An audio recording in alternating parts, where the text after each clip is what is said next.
welcome to the Psychic Garage. So in this episode I am taking apart a BMW X5, which is that one. So that's the E53 edition.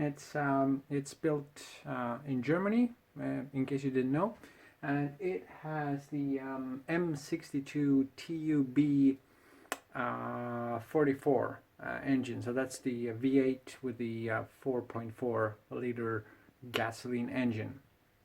So I thought I would share this this progress or project because a lot of guys are trying to do this, and it's generally not a difficult job, but if you haven't done this before, it can be a bit intimidating.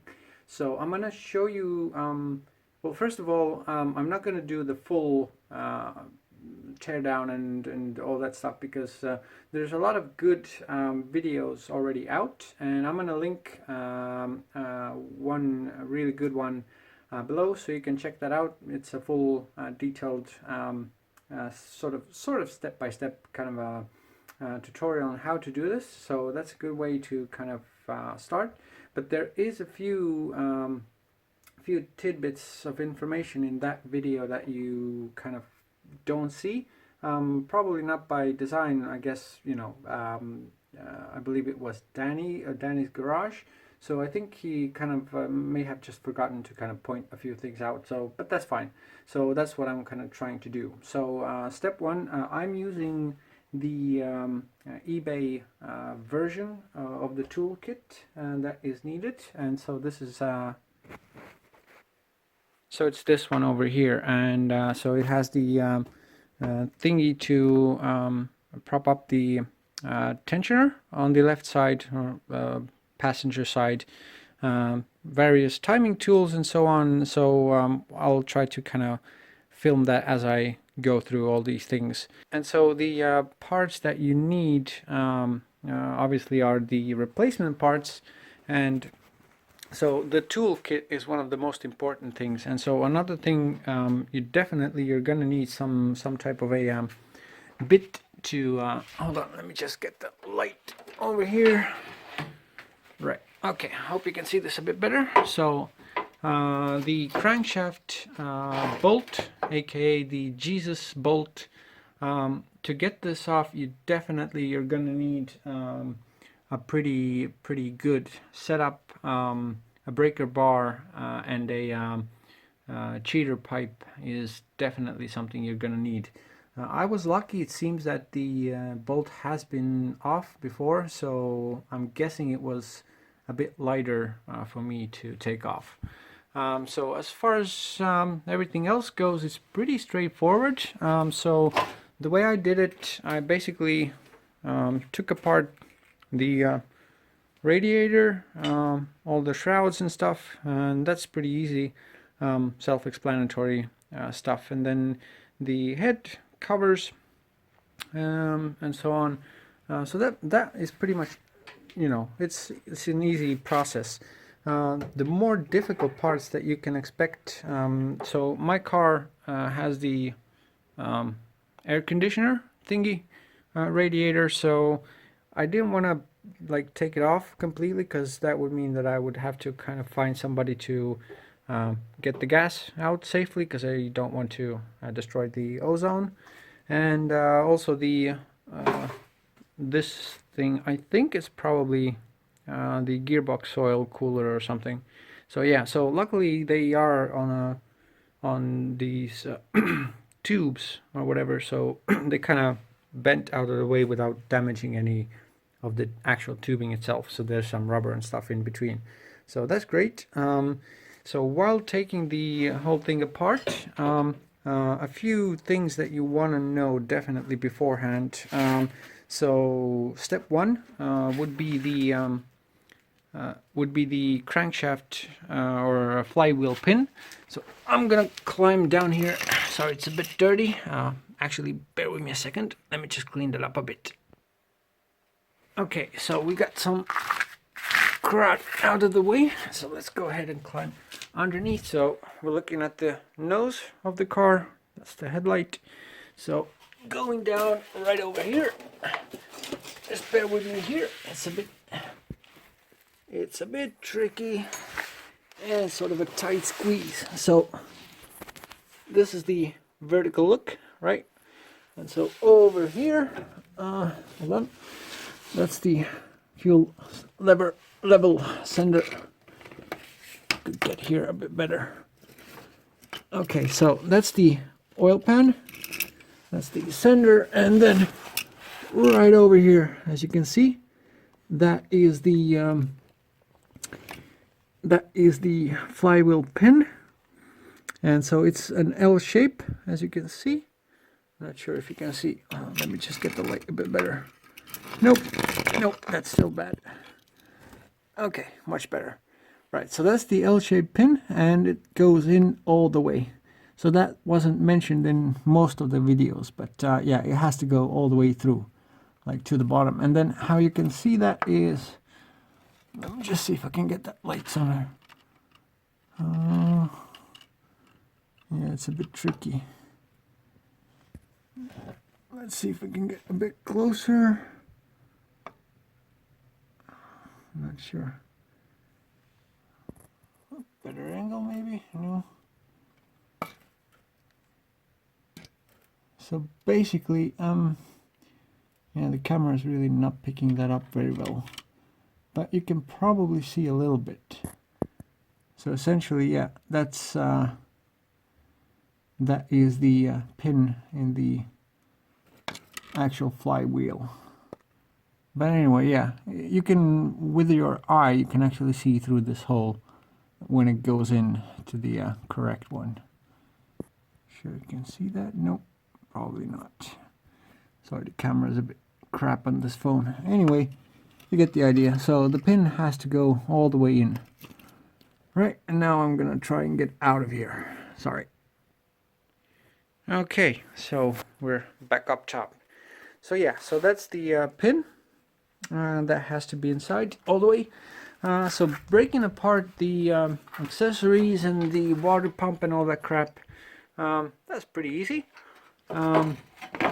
So to remove the Jesus bolt, like I said, breaker bar, and let me just see if I can find it. Yeah, so here it is.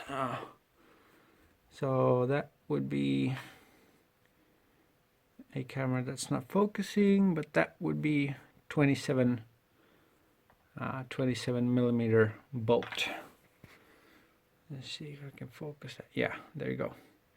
So a 27 millimeter bolt should be the one that goes here, and you remove it. And so to remove that, what I did, there are multiple ways. There's a special tool that you can use to get that off, or actually lock it down additionally to kind of protect against the torque that you're putting on the thing.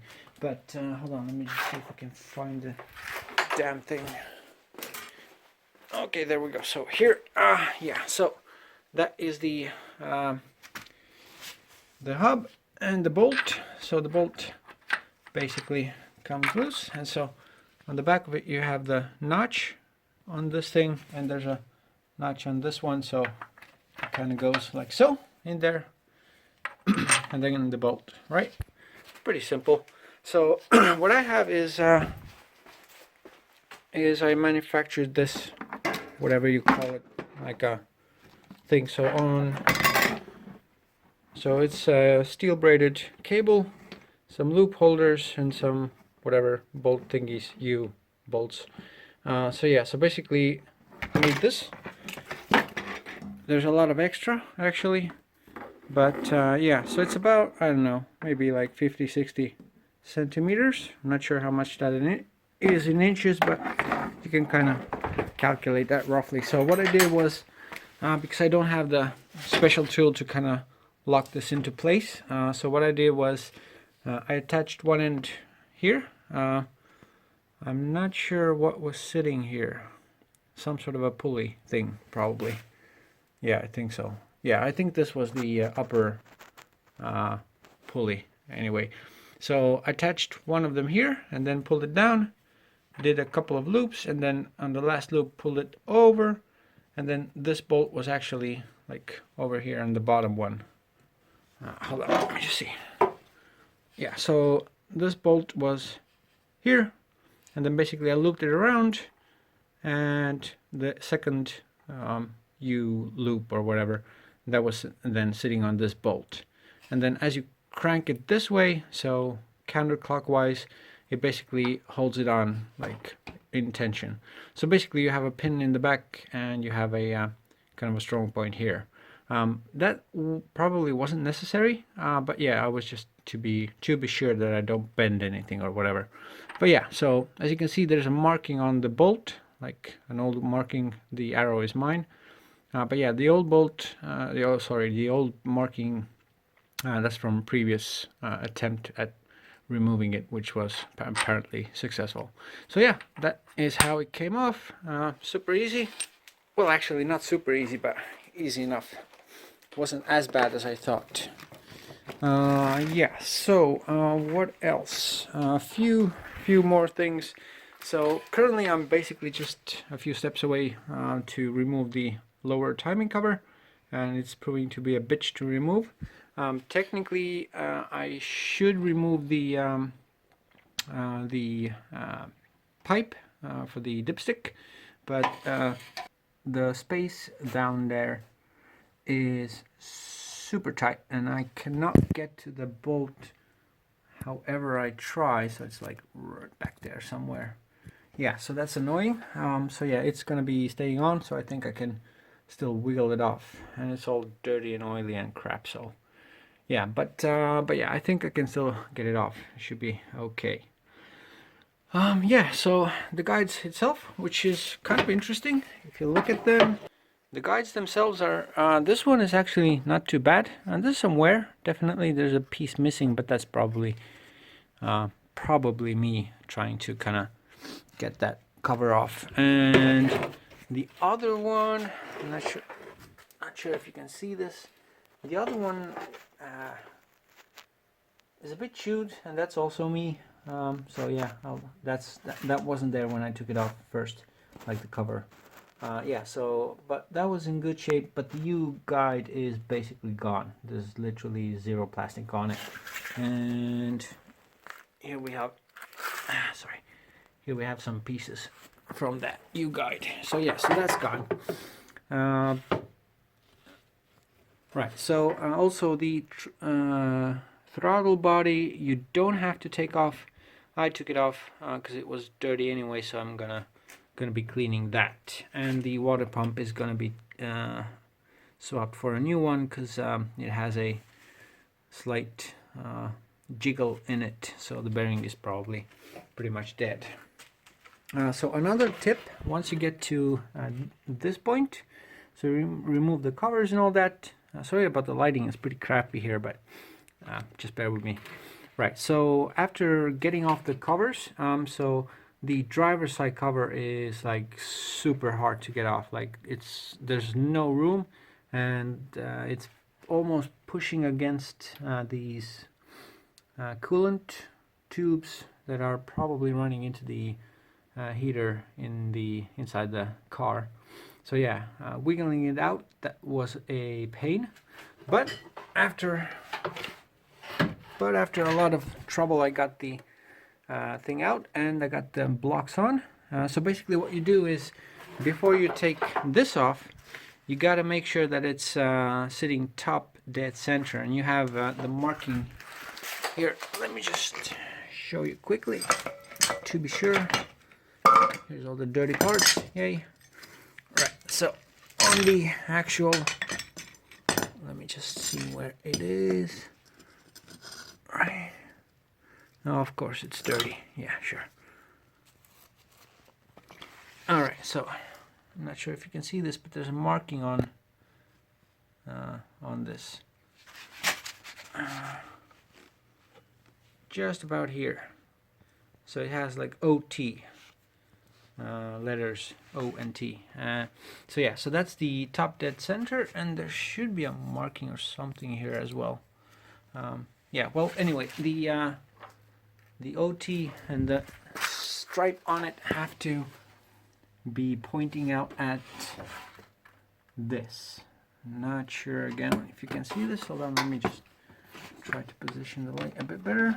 There's a thingy here on the actual lower timing cover. It's dirty and junky and it's crappy light, but yeah, there it is. You see? So the OT and the notch on the harmonic balancer has to be basically pointing at this. And whenever you should do that before you put the lock pin in on the flywheel. So yeah, so when you start rotating, it does some clicks and stuff, and eventually what you want to get to is that the camshafts, there are, hold on. So you want to get to a point where the camshafts, they have all numbers on them.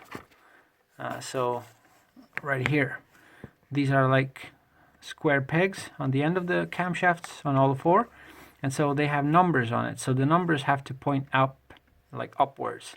So that will allow you to put the blocks on both sides. And also the blocks are numbered as well, so, and the camshafts are also numbered, so it's pretty easy to kind of get them aligning.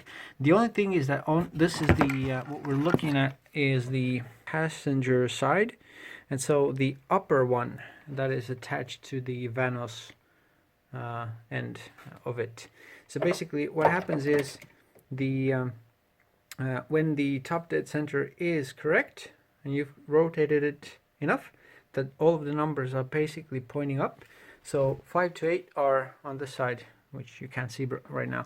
5 to 8, they are pointing up, and then on the 1 to 4, they will be also pointing up. The only thing is that this one on towards the engine, towards the center of the engine.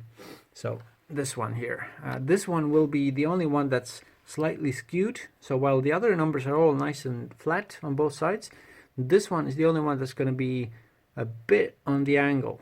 So obviously you can put the block on this way, but what you want to do then is put a wrench. I'm not sure, I think it's 17 or 19 or something, or maybe a bit bigger, but yeah, I used, shoot, where is it? I used this one. That's a typical thing. So that's 20, hold on, I'm not sure, 20, I think 27 or 28 is the millimeter size that's showing on here. So basically, yeah, you wanna, there's a place you can grab onto the camshaft, and basically what you want to do then is put the wrench on, and you want to turn it just a little bit, just a notch, to get it kind of lining up. There's a pressure, one of the knuckles is basically pushing on the whatever the thing is on the bottom, like those silvery things. Yeah, so the knuckle is pushing on it, so it's under a little bit of tension, but you can kind of rotate it into position, and then using the other hand put the blocks on and kind of get that sitting nice and tight. So yeah, that worked out kind of quite well. And let me just see what else. Oh, right. Another thing I didn't notice, so before, when you're taking the driver's side cover off, the top one, what I didn't notice is that it didn't want to come off, but there's actually a tube running into it. I'm not sure if it's breather tube or oil exchange or whatever, but it's over here, if you can see that. So this is the driver's side, right? So this is if you were looking at from the like from the driver's side, literally behind the wheel. So that's how it's facing. So on the back end of it, over here behind the engine, there's another outlet. So you want to make sure you take that off before you take the cover off, or you're gonna destroy probably something. Yeah, so that's pretty much all there is to know. These bits, these are the, I don't know, sensors, knock sensors, something sensors. These doohickeys over here. So these have a special tool to remove them. Comes with the Chinese kit. If you buy it, it's about $150 on eBay. Not a bad investment.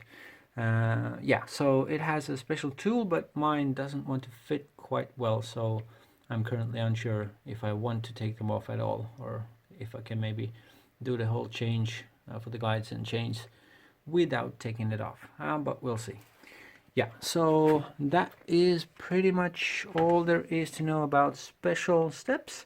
To remove the lowering timing cover, you want to make sure you take off the power steering pump, because it's holding on to the lower timing cover. And yeah, that's pretty much, I think that's all the special things that you want to know.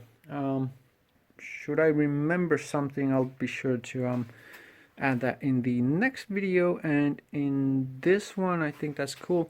I'm probably gonna take off the water tank to kind of have a bit more room, but I'm actually not sure if it's necessary at this point, because I've already got this off. And actually this side is pretty kind of easy to take off. This one is more tight and a bit of a pain in the ass. Plus the wire loom that is connected to this stripy thing here, this is connected to the alternator. Let me see. Yeah, so there it is, hanging, and it's kind of attached to the engine from a few points, and it runs underneath the engine from here and into the back towards the actual firewall. And then there's another extension that goes way under here.